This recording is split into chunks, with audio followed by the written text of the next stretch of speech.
Hello students, welcome to our YouTube channel Vidya Sabha News, and this video is presented by Srimati Santaben Haribhai Gachari English Medium School. In the previous video, we have learned about chapter number 2. We have just completed first portion of chapter number 2, that is friendship, and in this video we are going to learn chapter number 2, second video, that is Grandpa's Friend Part 2. Okay, here we go. You don't understand, John. Pop-Pop shook his head from side to side, and after a long pause he said, I sat in this chair with your grandma right here when I asked marry me. यानी कि तुम समझ नहीं रहे हो John. Pop-pop ने अपना जो सर है वो हिलाया, साइड टू साइड हिलाया, और काफ़ी देर चुप रहने के बाद बोले कि मैं इस चेयर पे तुम्हारे दादी के साथ बैठा था जो मैंने उनको शादी के लिए पूछा था.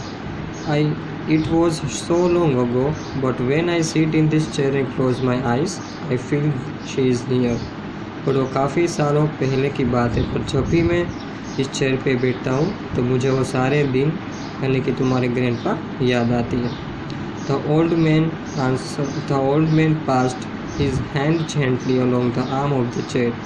फिर वो पॉप जो ग्रैंडफादर है जॉन के, वो जो चेयर के आर्म्स होते हैं वहाँ पे धीरे से हाथ फिराते हैं. It is amazing, John thought. John को लगता है ये काफ़ी अच्छी बात है. How pop can remember things from the past in the present he forgets almost everything. यानी उनके जो दादाजी है पॉप, वो कैसे अपनी सारी बात जो पास्ट में बीत गई है उनको याद रखते हैं, जैसे ही आजकल वो सारी चीज़ भूलने लगे हैं. John sat down on the floor by Pop-Pop's feet and listened as the old man went on.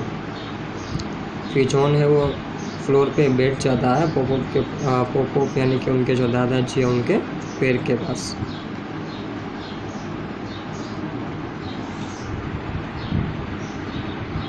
At the night your father was born, I sat in this chair. यानी रात को जब तुम्हारे पापा का जन्म हुआ था तभी मैं इस चेयर के ऊपर बैठा हुआ था. I was nervous, I was scared when they placed the tiny baby into my arms. यानी कि मैं काफ़ी नर्वस था और मैं काफ़ी डरा हुआ था जब उन लोगों ने एक छोटा सा बच्चा मेरे हाथ में दिया था. Yet I was never happier. A smile suddenly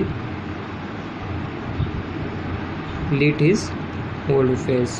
यानी मैं तभी इतना ज़्यादा खुश नहीं था.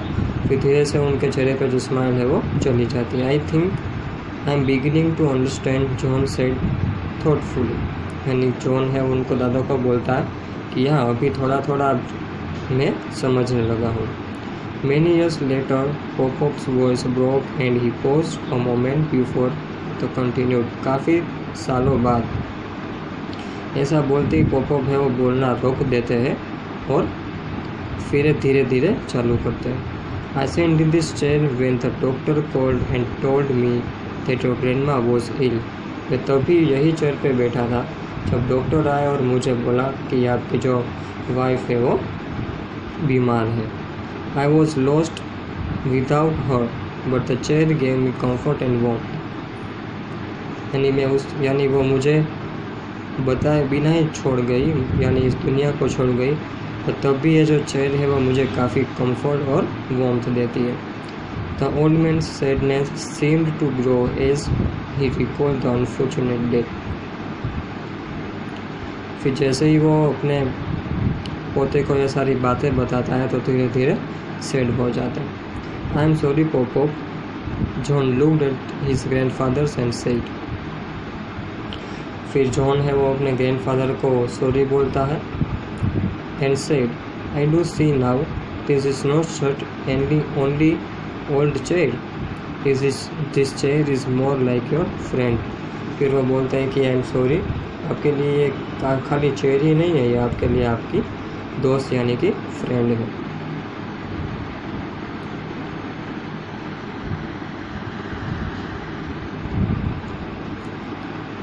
Yes, we have gone through a lot together, Pop said.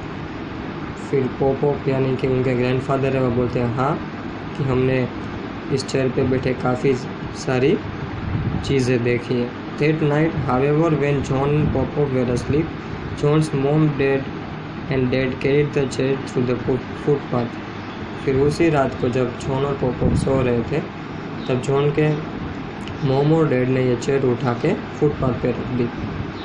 It was a starless night, यानी कि वो काफ़ी गहरी रात थी.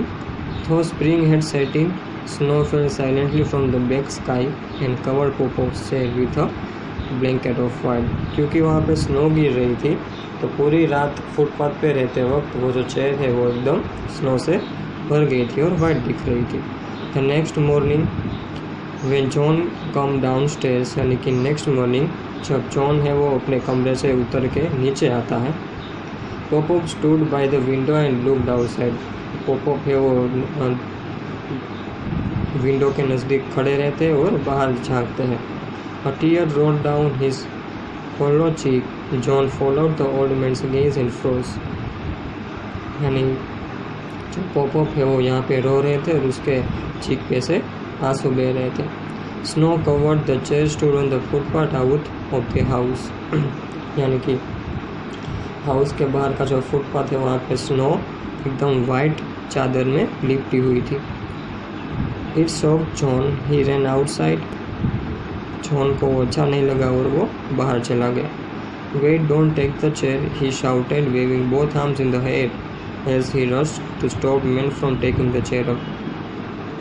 यानी कि यहाँ पे वो मना करता है कि ये चेयर मत लो, फिर वो बाहर जाके चेयर नहीं लेता. Then he ran back inside and faced his mom. Look at Pop-Up, mom. You can't throw out his chair. This is not just a chair. This chair has been with Pop-Up for a very long time. This chair is like a friend. यानी कि फिर उसकी मोम को चिल्लाते हुए बोलता है कि मोम आपने ये क्यों किया, आपने कैसे ये चेयर बाहर रख दी. ये चेयर ही नहीं है पॉपअप के लिए, ये उनकी फ्रेंड है जो उनसे काफ़ी साल साथ रही है. जॉन्स मोम turned and looked at the old man. Slowly she walk towards him. यानी कि जॉन की मोम है वो ओल्ड मैन की तरफ, यानी कि उसके ग्रैंडफादर की तरफ देखती है और धीरे धीरे उनके तरफ बढ़ती है. With her middle and right finger she whip away a tear. फिर उसने अपनी उंगलियों से उसके जो आंसू थे वो पोंछ डाले. And then she took the old man's face into both her hands and said, I am sorry popup, I guess I just didn't realise how much this chair mean to you. John and I will bring your chair back inside. फिर वो उसके आंसू पोंछते हुए बोलते कि मुझे पता नहीं था कि ये चेयर आपके लिए इतनी इम्पोर्टेंट है. अभी मैं और जॉन बाहर जाके आपकी चेयर अंदर ले आते. They brushed off the snow with their hands and pushed the chair back inside. फिर वो अपने हाथों से जो सारी बर्फ़ जमी हुई चेयर के ऊपर वो हटाते हैं, वो चेयर को अंदर ले आते. They placed it next to the fireplace so it could dry. फिर वो उसको अपने जहाँ पे आग चढ़ रही होती है वहाँ पे रखती है ताकि अच्छी तरह से ये चेयर है वो सूख जाए. John's mom stepped back then and as if seeing the chair for the very first time spoke to herself, I guess it does give the room certain touch of character.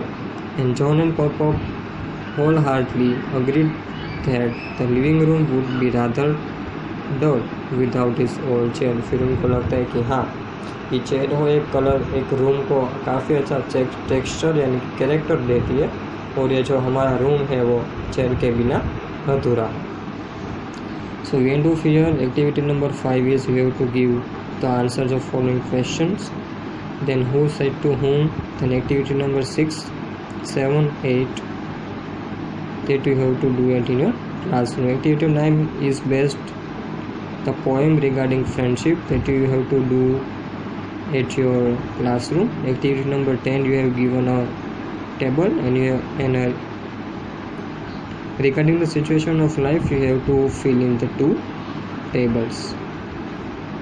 And then at the last you have given a heplan. If you have any kind of misunderstanding with the chapter you can see here. Okay students, we end off now. I hope you found this video very helpful. If you found any kind of misunderstanding in this chapter, you can comment me on the comment section. Thank you.